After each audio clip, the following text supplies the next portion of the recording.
Hello అందరికీ నమస్తే. Welcome back to Lakshmi's kitchen tales. ఈరోజు గోంగూర పచ్చడి చేసుకుందామండి. అది ఎలా చేసుకోవాలో మీకు చేసి చూపిస్తాను. ఫస్ట్ స్టవ్ వెలిగించుకొని ప్యాన్ పెట్టుకునేసి అందులో హాఫ్ టీ స్పూన్ అంతా మెంతులు, 1 టీ స్పూన్ అంతా జీలకర్ర, 2 టీ స్పూన్లంతా ధనియాలండి. ధనియాలు అన్నీ వేసుకోవాలి. తర్వాత బాగా వేయించుకోవాలి. స్విమ్లో పెట్టుకొని వేయించుకోవాలి. ఇవి హైలో పెట్టకూడదండి, మాడిపోతాయి. సిమ్లో పెట్టుకొని మంచిగా వేయించుకోవాలి. కలర్ కొంచెం చేంజ్ అవుతాయి, మనకు అప్పుడే తెలుస్తుంది. అవి తీసేసి మళ్ళీ అందులోనే ఆయిల్ ఒక 2-3 స్పూన్లంతా ఆయిల్ వేసుకోవాలి. ఆయిల్ వేసేసుకొని అందులో ఎండుమిరపకాయలండి. మనకు గోంగూర అయితే నేను 2 కట్టలు తీసుకున్నాను కాబట్టి ఒక 10-12 వరకు ఎండుమిరపకాయలు తీసుకున్నా. ఎండుమిరపకాయలు కూడా బాగా స్విమ్లో పెట్టే వేయించుకోవాలండి. హైలో పెడితే ఎండుమిరపకాయలు కూడా మాడిపోతాయి, నల్లగా అయిపోతాయి, టేస్ట్ కూడా మాడిపోతుంది, పచ్చడి కూడా స్మెల్ వచ్చేస్తుంది. అందుకనేసి స్విమ్లో పెట్టుకొని వేయించుకొని, ఇట్లా ఎక్కువ వేయించుకోకూడదండి, ఇట్లా చూపించినంతే తీసుకోండి. ప్లేట్లోకి తీసేసుకోవాలి.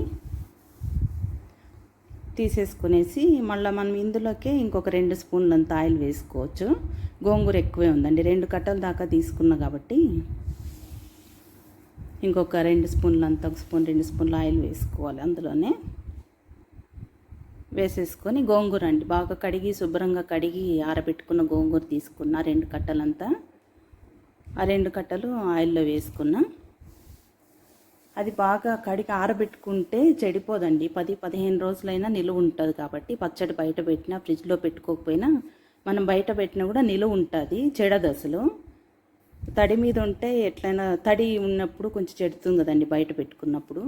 అందుకనేసి నేను కడిగి శుభ్రంగా ఆరబెట్టి ఇట్లా పెట్టుకున్నా. తర్వాత చింతపండు కూడా అంతే నిమ్మకాయ అంత సైజు చింతపండు వేసుకున్నా. చింతపండు కూడా అందులోనే వేసేసుకొని పెట్టేసి బాగా మగ్గనివ్వాలండి. అది బాగా ఆకు బాగా మగ్గితే బాగుంటుంది. చింతపండు ఆకు అంతా టేస్ట్ కూడా బాగా వస్తుంది కూడా మనకి. అట్లా బాగా మగ్గనిచ్చేసి కలర్ కూడా చేంజ్ అవుతుంది మనకు. చూడండి అట్లా కలర్ కూడా చేంజ్ అవుతుంది. సిమ్లో పెట్టుకొని చేసుకుంటే సరిపోతుందండి ఎప్పుడు కూడా. అంతే అండి, అట్లా బాగా మగ్గితే బాగుంటుందండి ఆకు. అంతే అండి, ఇది పక్కన పెట్టేసుకోవాలి. మనం ఇందులోకి మెంతులు అవన్నీ మిక్సీకి వేసుకోవాలి కదండి. మిక్సీకి వేసుకున్నాక అందులో రాళ్ళు ఉప్పు కొంచెము, తర్వాత 1 స్పూన్ అంతా రాళ్ళు ఉప్పు తీసుకున్నాను, 1.5 స్పూను, 4-5 తెల్లపాయలండి. తర్వాత ఎండుమిరపకాయలు వేయించుకున్నాం కదా, ఆ ఎండుమిరపకాయలు మిక్సీకి పట్టుకోవాలి. కొంచెం బరకుగా మిక్సీకి పట్టుకుంటే బాగుంటుంది, మరీ పేస్ట్ లాగా లేకోకుండా. పట్టుకున్నాక అది గోంగూర తీసి చల్లారి పెట్టుకున్నాం కదండి, పూర్తి చల్లారినాక మనం మిక్సీకి వేసుకోవాలి. ఫుల్ ఇట్లా చల్లారినాక మిక్సీకి వేసుకుంటే బాగుంటుంది. మరీ మెత్తగా రుబ్బకుండా కొంచెం కలుపుతూ తిప్పుతూ మిక్సీకి స్పూన్తో బాగా తిప్పి చేసుకుంటే సరిపోతుందండి. ఇట్లా ఉంటే బాగుంటుంది. బాగా కలిపేసుకోవాలి. తర్వాత కడాయి పెట్టుకొని తర్వాత 4-5 స్పూన్ల ఆయిల్ వేసుకోవాలి. అందులో ఆయిల్ వేసుకున్నాక పోపు దినుసులు అండి, మామూలుగా ఆవాలు, శనగపప్పు, ఉద్దిపప్పు, అవి పోపు దినుసులు, కరివేపాకు, వెల్లుల్లిపాయలు కూడా ఒక 4-5 వెల్లుల్లిపాయలు కూడా వేసుకోవాలండి. అందులోనే వెల్లుల్లిపాయలు వేసుకోవాలా. ఇది కొంచెం బాగా ఎగినాకనే వేసుకోండి, స్విమ్లో పెట్టే చేసుకుంటే సరిపోతుంది. కరివేపాకు కూడా ఇందులోనే వేసుకోవాలి.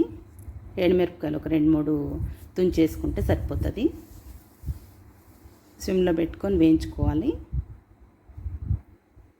ఇది కలర్ ఇట్లా చేంజ్ అవుతుంది చూడండి. ఇట్లా అయినాక మళ్ళీ మనం మిక్సీకి పట్టుకున్నాం. ఇంగో కూడా అండి ఒక చిన్న టీ స్పూన్ అంతా ఇంగో కూడా వేసుకున్న, టేస్ట్ బాగుంటుంది. ట్రై చేయండి మీరు కూడా. ఇంగు వేసి చూడండి, చాలా బాగుంటుంది టేస్టు. తర్వాత మనం మిక్సీకి పట్టుకున్నాం కదా గోంగూర, అది కూడా అందులో వేసుకోవాలి. వేసుకొని బాగా కలుపుకోవాలండి. అది స్విమ్లో పెట్టుకొని అయినా కలుపుకోవచ్చు, లేకపోతే స్టవ్ ఆఫ్ చేసి పక్క తీసుకొని బాగా కలిపేసుకొని అయినా మళ్ళీ స్టవ్ మీద స్విమ్లో పెట్టుకుంటే కూడా సరిపోతుందండి. అట్లయినా చేసుకోవచ్చు.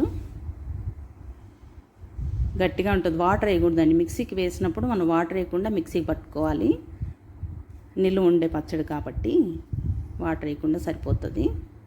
అంతే అండి. బాగా మిక్సీకి పట్టుకొని ఇట్లా 15-20 రోజులైనా కూడా ఏం చెడ్డదండి, బాగుంటుంది, చాలా బాగుంటుంది. అంతే అండి.